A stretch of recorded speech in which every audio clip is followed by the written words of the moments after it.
Good morning, student. Again, welcome in your bio class. So, we are discussing principles of inheritance, where we have discussed Mendel's law, Mendel's experiment, complete dominance. Then we have to read codominance, ABO blood group. After that, multiple alleles we have discussed about it, inheritance of two gene system and Drosophila linkage, linkage, then sex linkage chromosomes, and so many topics we have discussed here. Now, the running topic is Mendelian disorder. In Mendelian disorder, where we have already discussed disease, hemophilia, and sickle cell anemia. Hemophilia is a basically sex linkage recessive disorder, and sickle cell anemia basically it is autosomal linkage recessive traits. So in this case, in sickle cell anemia, study of sickle cell anemia, we have discussed one thing. There are one genes, that is HBS and HBA. HBS is responsible for sickle cell anemia because here point mutation is there, and the change of GGA or sixth position of beta globin genes from GAG to GUZ. GLU is replaced by valine. Glutamic acid is replaced by valine in the sixth positions of the beta globin chain of hemoglobin molecules that create sickle cell anemia, where RBC are sickle shaped or wrinkled, that a reason it cannot transmitted oxygen. So this is very lethal or disease. In this disease, the shape of RBC has changed. It is changed by concave disc to elongated sickle like. बायकॉन्केव इसका जो shape होता है उससे ये sickle sac पर change हो जाता है. ठीक है. As the result cell can not pass through narrow capillaries, blood capillaries are clogged and thus affected blood supply to different organ. So this is sickle cell anemia. I think student, hemophilia and sickle cell anemia, you should not have any problem, because here diagram is given there. This is the diagram, is basically beta chain of hemoglobin,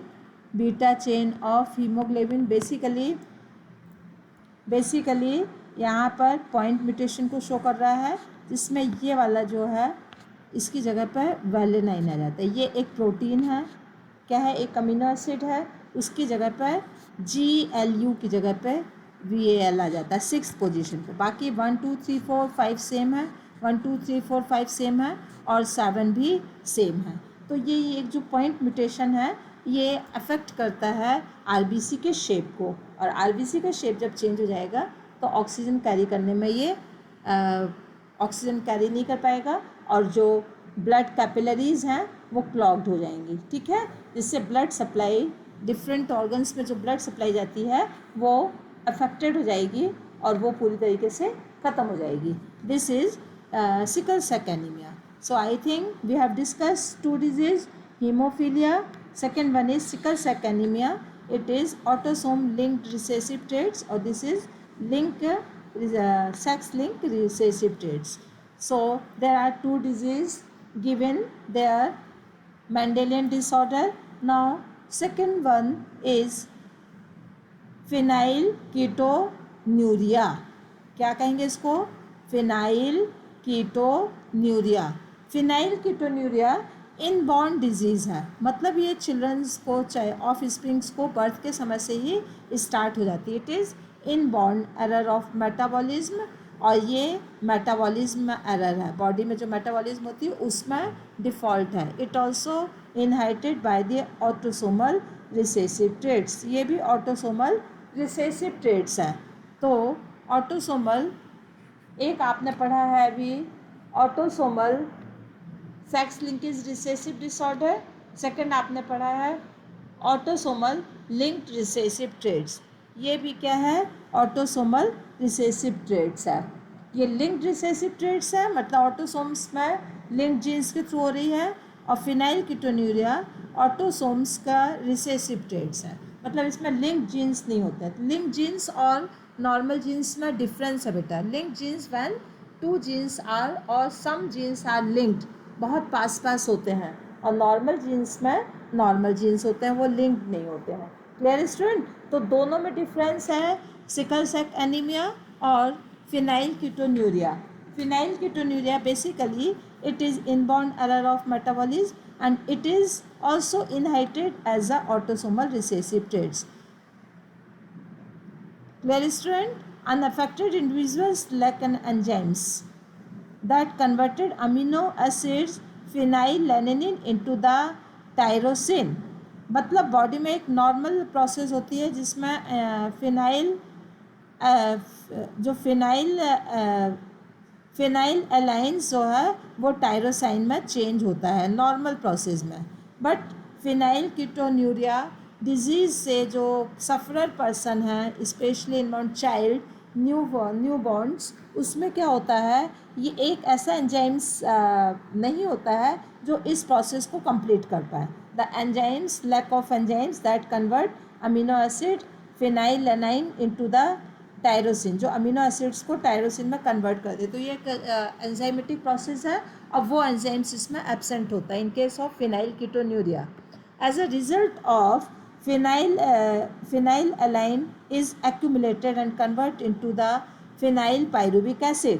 अब जो phenyl align है जो tyrosine में time to time convert होता रहता है, वो process रुक जाती है, तो फिनाइल एलाइन एक्यूमुलेट हो जाता है और वो टायरोसाइन में कन्वर्ट ना होके फिनाइल पायरुविक एसिड में कन्वर्ट हो जाता है। किस में कन्वर्ट हो जाता है?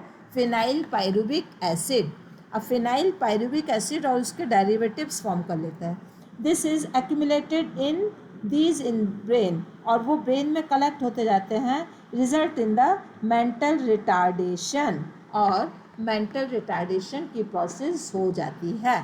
तो बेसिकली मेटाबॉलिक एक्टिविटीज़ है और मेटाबॉलिक डिफ़ॉल्ट है, जो कि इनबॉर्न एरर है, जन्म से ही बच्चे के साथ आती है।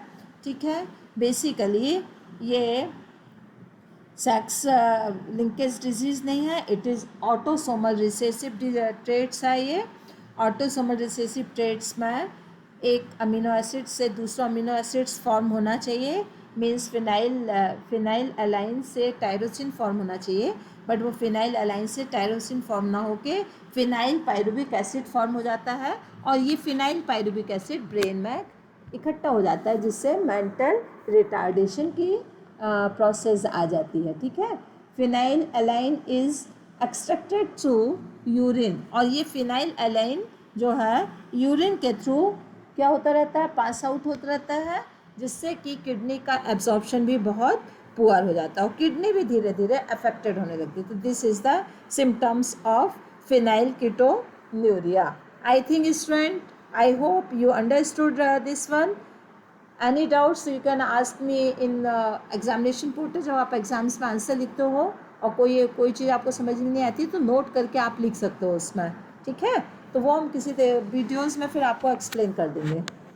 नेक्स्ट आता है क्रोमोसोमल डिसऑर्डर। क्रोमोसोमल डिसऑर्डर, इसमें बेटा दो डिजीज़ हम लोग और रीड कर लेते हैं, वो आगे दी हुई है, थैलेसीमिया और कलर ब्लाइंडनेस। तो there are 4 diseases we have discuss, haemophilia, sickle cell anaemia, third one is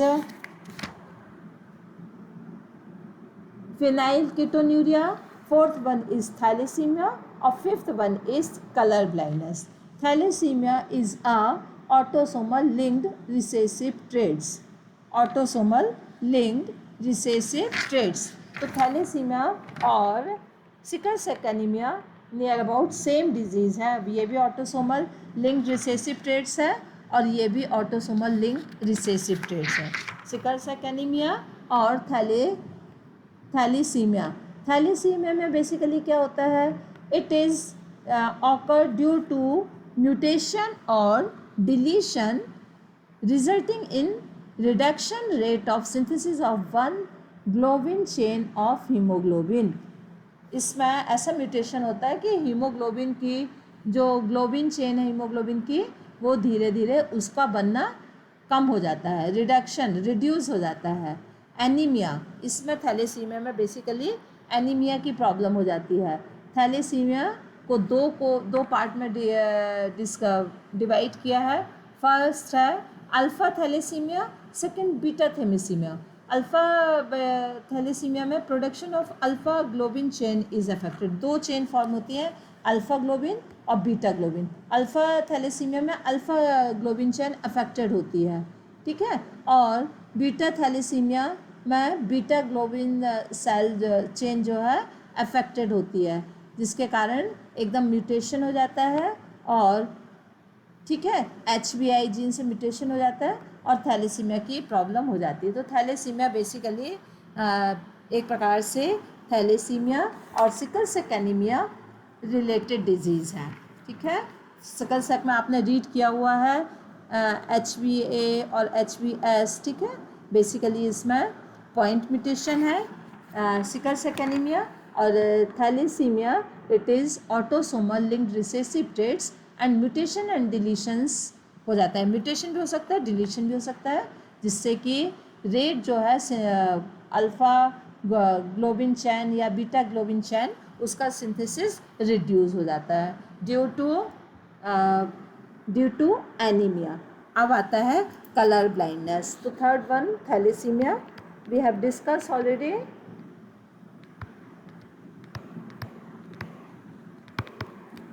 Next one is color blindness. It is fifth disease, color blindness. Color blindness is a sex-linked recessive disorder. ये क्या है? Sex-linked color blindness क्या है? Sex-linked recessive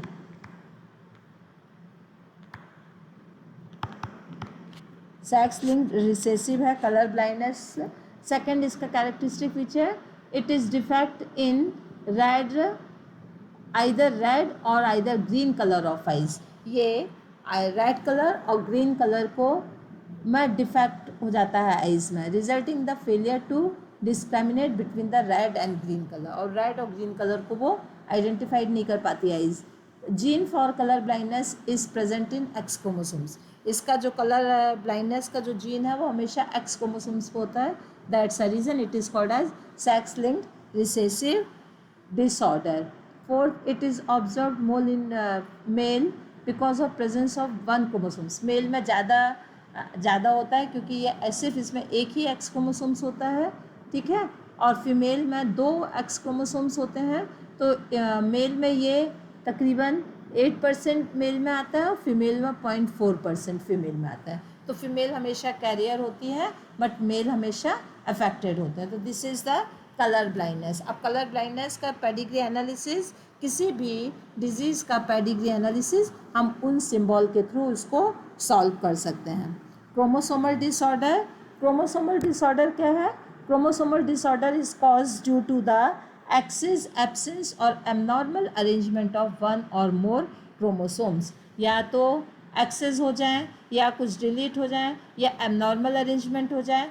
एक या एक से ज़्यादा क्रोमोसोम्स में जब वो एक्सेस में हो जाते हैं या वो डिलीशन में आ जाते हैं या वो एबनॉर्मल अरेंजमेंट में होते हैं, ये 3 यदि कंडीशंस में कोई भी एक ऑकर है तो it may be become chromosomal disorder. Chromosomal disorder में फर्स्ट टर्म आता है aneuploidy. Aneuploidy means loss of chromosomes और गेन ऑफ क्रोमोसोम्स, ठीक है। तो एन्यूप्लॉइडी को पहले आप डिफाइन कर लीजिए। एन्यूप्लॉइडी ये टर्म किसके लिए है? Sometimes the chromatids fail to segregate during cell division. Cell division के समय पर जब क्रोमोसोम सेग्रीगेट होना इनका फेल हो जाते, सेग्रीगेट नहीं हो पाते, रिजल्टिंग इन गेन और लॉस ऑफ क्रोमोसोम्स। तो एक में ज़्यादा हो जाएगा और एक में कम हो जाएगा। तो एन्यूप्लाइडी में दोनों हैं, लॉस ऑफ क्रोमोसोम्स और गेन ऑफ क्रोमोसोम्स। दोनों कंडीशंस में वो क्या होगा, एन्यूप्लाइडी। तो ये एन्यूप्लाइडी बेसिकली 3 टाइप की है।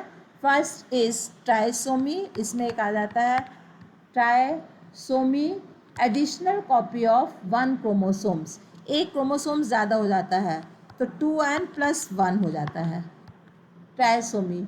ठीक है, मोनोसोमी, मोनोसोमी ध्यान रखना बेटा ये टर्म, इसमें 2n-1, 2n क्रोमोसोम्स नंबर होने चाहिए डिप्लॉयड कंडीशन में, बट उससे एक हो जाता है। You can say in human being it may be 45, human being में कितने हो जाएंगे ये 45, और इसमें ह्यूमन बीइंग में 47। ठीक है, 47 ट्राइसोमी और 45 इट इज़ मोनोसोमी। इसके बाद एक और टर्म आता है एन्यूप्लॉइडी की जगह पर polyploidy. Polyploidy means failure of cytokinesis. Cytokinesis process कब होती है, जब सेल डिवीज़न की लास्ट स्टेज होती है और सेल डॉटर सेल में डिवाइड हो जाती है। तो जो साइटोकाइनिन प्रोसेस फेलियर हो जाती है, इससे क्या हो जाता है, in telophase stage cell division result in increase in whole set of chromosomes number. पूरा का पूरा क्रोमोसोम्स नंबर डिप्लॉयड हो जाता है। जैसे 2n है तो 4n हो जाएगा, 6n हो जाएगा। ठीक है, और ये पॉलीप्लॉइडी हमेशा प्लांट्स में होती है, always seen in plants. Animal में पॉलीप्लॉइडी नहीं देखने को मिलती है। इसका कॉमन क्या है एग्जाम्पल्स, प्लांट्स। तो it is always present in plants. Clear student? So there are 3 terms you have read, aneuploidy where you have read trisomy, monosomy, then polyploidy.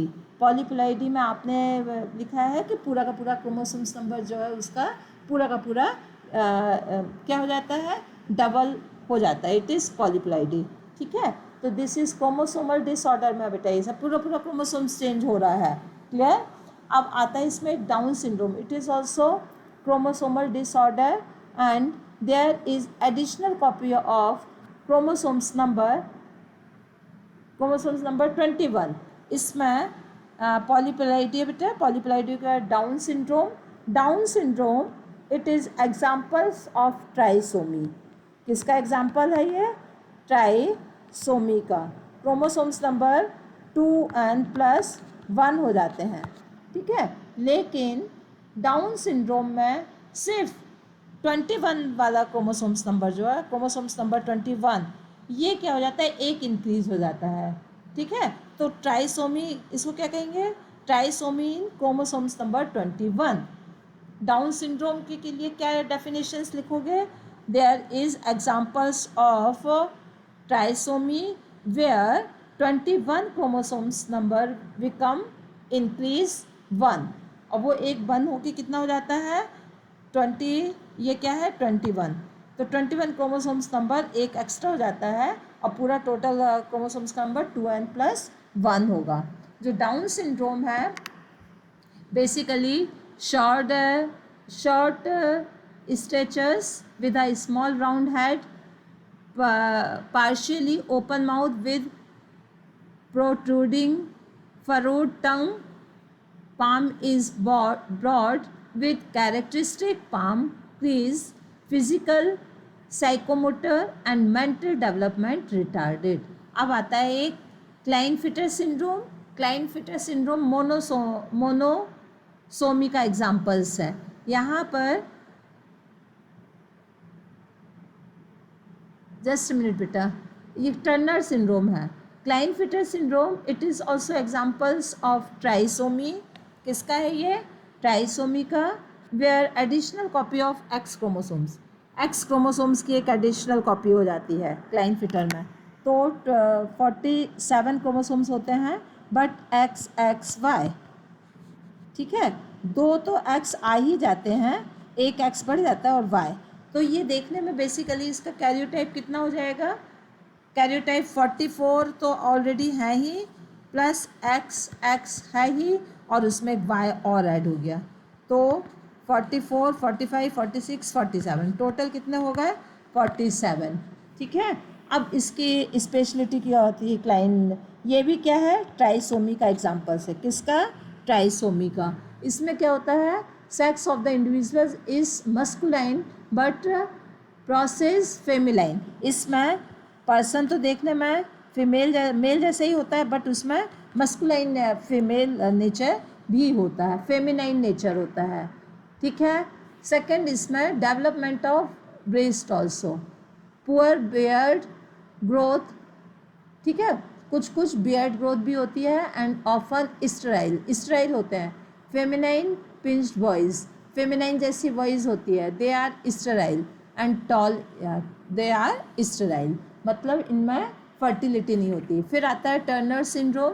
Turner syndrome में ये क्लाइनफिटर सिंड्रोम का में एक एक्स क्रोमोसोम ज़्यादा हो गया है। टर्नर सिंड्रोम एग्जाम्पल्स है मोनोसोमी का, और यहाँ का स्ट्रक्चर क्या हो जाएगा? 44 प्लस वाई, 44 एक्स होना चाहिए, तो एक एक्स कम हो जाता, ओ मतलब 0। तो 45 क्रोमोसोम्स हैं, और ये पूरी तरीके से फीमेल है, स्टेराइल फीमेल, और रिडिमेंट्री ओवरीज सेकंड है। और ये क्लाइनफिटर किसके लिए होता है? मेल होता है, बट उसमें फेमिनाइन जैसे कैरेक्टर होते हैं। यहाँ पर पूरी फीमेल ही है, बट फेमिनाइन कैरेक्टर्स भी पूरे नहीं है। Lack of other secondary sexual character, undeveloped feminine character, poor development of breast, short statures, small uterus and puffy fingers. This is the Turner syndrome. Lack of other secondary sexual character. So this is the chromosomal disorder. आप इस chapter को read करोगे तो chromosomal disorder का एक अलग form करोगे, table बनाओगे। ठीक है। मेंडेलियन डिसऑर्डर के अलग बनाओगे। मेंडेलियन डिसऑर्डर में आपकी 5 डिजीज आ रही हैं। ठीक है। फर्स्ट है haemophilia, sickle cell anaemia, third one is phenylketonuria, thalassaemia, colour blindness. Clear student? और क्रोमोसोमल डिसऑर्डर में एन्यूप्लाइडी, पॉलीप्लाइडी, दो आपने रीड किया। पॉलीप्लाइडी प्लांट्स में है, एन्यूप्लाइडी एनिमल्स में होती है। एन्यूप्लाइडी में या तो क्रोमोसोम्स का कम हो जाना या एक बढ़ जाना। यदि बढ़ जाता है तो वो ट्राइसोमी हो जाता है, और एक कम हो जाएगा तो मोनोसोमी हो जाएगा। तो मोनोसोमी के एक सिर्फ एग्जाम्पल्स है टर्नर सिंड्रोम, और ट्राइसोमी के 3 एग्जाम्पल्स हैं, Down syndrome, Klinefelter syndrome, sorry 2 हैं, डाउन सिंड्रोम और Klinefelter syndrome. Down syndrome specially 21 chromosomes का एक इंक्रीज हो जाना, क्लाइनफिटर में एक एक्स क्रोमोसोम्स का इंक्रीज हो जाना। तो आई थिंक पूरा ट्राई किया है कि आपको एकदम पॉइंट टू पॉइंट समझ में आ जाए। एक बार आप रीड करोगे, और प्रॉब्लम आप अपने रिटन फॉर्म पर अपने क्वेश्चंस में पूछ सकते हो। जब आप आंसर सबमिट करते हो उसमें आप पूछ सकते हो। I think student this is the last point of this chapter. Now summary is remain there. So in next video, first we clarified summary in very short time. After that we will start new chapter, biomolecular. It is new chapter is that will be, I just tell you, it will be next chapter. Next chapter is a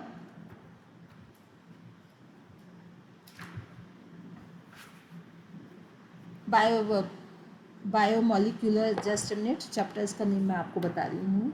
next chapter आपका हो जाएगा somatic hybrid, propagations, single cell proteins. हाँ yes, it will B